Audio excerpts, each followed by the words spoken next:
Imagine for a moment that you're walking alone through the silent skeleton of a town. Yet not just any town. A maze of stone perched on a cliff, where every ruin seems to be watching you, where every corner feels like it remembers something you were never meant to know. Craco. A name that already sounds like an echo, like a fragment pulled from a forbidden story. As you step forward, the wind that slips through the shattered windows does not behave like ordinary wind. It doesn't pass. It whispers. It brushes the back of your neck like invisible fingers, as if testing who you are, as if deciding whether you're ready to hear what has been trapped here for centuries. With every footstep on those ancient stones, the sense that this place was meant to remain forgotten begins to grow. A silent warning carved into the ruins by something that has seen far more than human eyes ever could.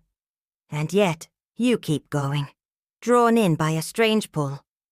A magnetic, unsettling invitation that rises from the darkness pooling between the abandoned homes. As this eerie calling wraps around you, a question emerges, heavy and unavoidable. What truly breathes inside Craco? Is it just the memory of a lost town? A legend invented to soothe humanity's fear of the unknown? Or something far deeper? Something that still moves, slowly, deliberately, in the thin space between the living and the dead. They say this is where the entity known as the Witch of Craco reveals herself.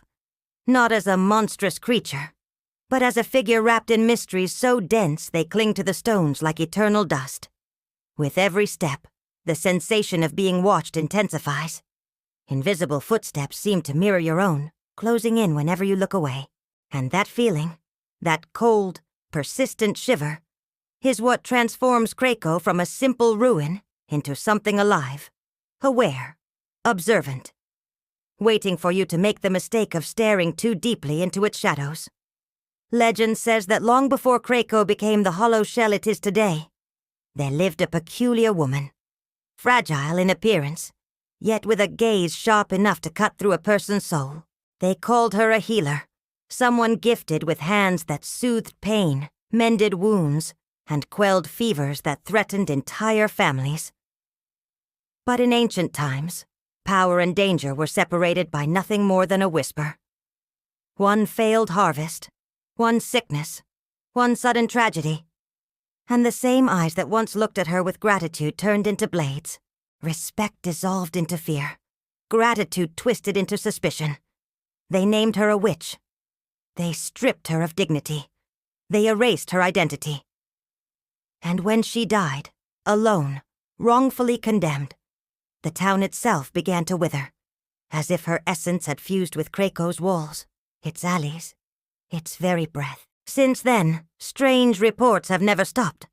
Lights drifting through empty corridors, disembodied voices calling names no one recognizes, shadows darting too quickly to belong to anything human, and the most chilling of all, countless visitors claim to see the silhouette of an elderly woman with long silver hair standing on the ruins, watching everything with eyes that no longer belong to this world.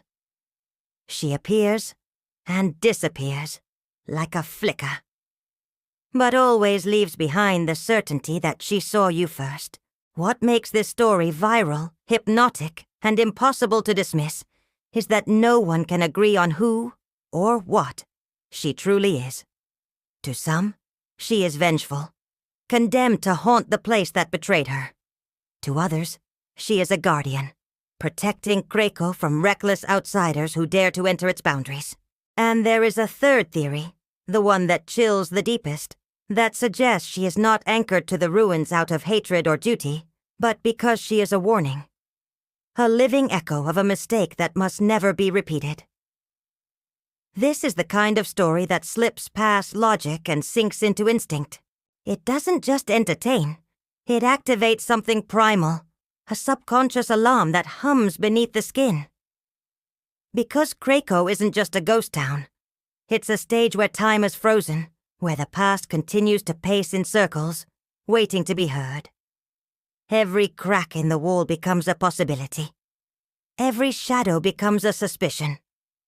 Every silence becomes a breath. And as you try to decide what is real and what is legend, A final question hangs in the air like a mist that refuses to fade. Is the Witch of Craco merely watching? Or is she waiting? Waiting for someone specific? Waiting for something that has not yet happened? Maybe the answer lies somewhere inside these ruins, wrapped in fog, ready to reveal itself only when you're too deep to turn back. And when that moment comes, one thing is certain. You will no longer be alone.